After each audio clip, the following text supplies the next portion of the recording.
My name is Javier Kitsap.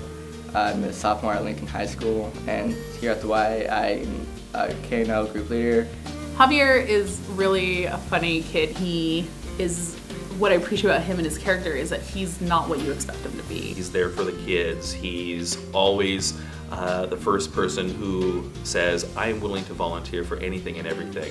Javier's awesome. When I met him, he was a shy, quiet person who would not open up. But if you get to know him, like you honestly open yourself up and are like, this is how I am, he explains his life to you, which is really unique because not a lot of people do that. And he trusts people. Like, he'll just tell you his life story and you just are amazed at what he's gone through, and I'm very proud of him. Kids look up to him and just like they adore him, and here at Lakewood we have a lot of returners and our kids know the staff and they're like, hey, is Javier working this month? Yeah, he's over there. Awesome. Like, I want to be in Javier's group. Like, I know Javier. Hey Javier, remember that time you drew me that picture? Like, they admire him. He's a selfless individual. He's very in tune with himself. He's very passionate about what he does. He doesn't really draw a lot of attention to himself.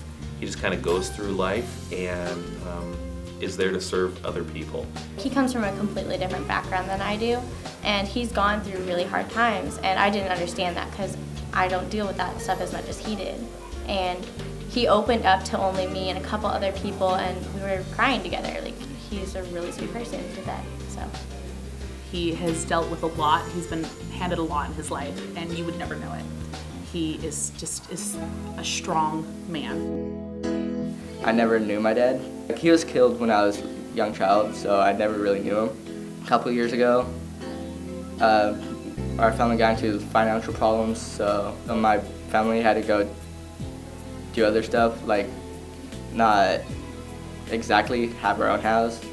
So Javier entered into the foster care system, ended up going into one home, stayed there for a while, and actually really kind of had a hard time with that. And he's in another home right now. To my knowledge, there's a couple other kids that are in the home as well. And from what I hear is that he also in the home does a lot of tutoring with these kids, helping them with their math. I want to be a math teacher when I grow up because math comes to me really easily, and so in math class, whenever people don't get it, they sometimes ask the teacher, but they usually ask me to help them, and I help them, and it just feels good. The Y, it helps people in many ways than what people realize. It's not just a place to work out, it's a place where you learn how to be a leader, learn how to become more social, and it's just a place to have fun. Like, before the Y, I wasn't really a social person. Like, I didn't really go to talk to anybody, but because of this, I get to talk to people, and it just makes me feel good about myself knowing that I help people even without anything for return.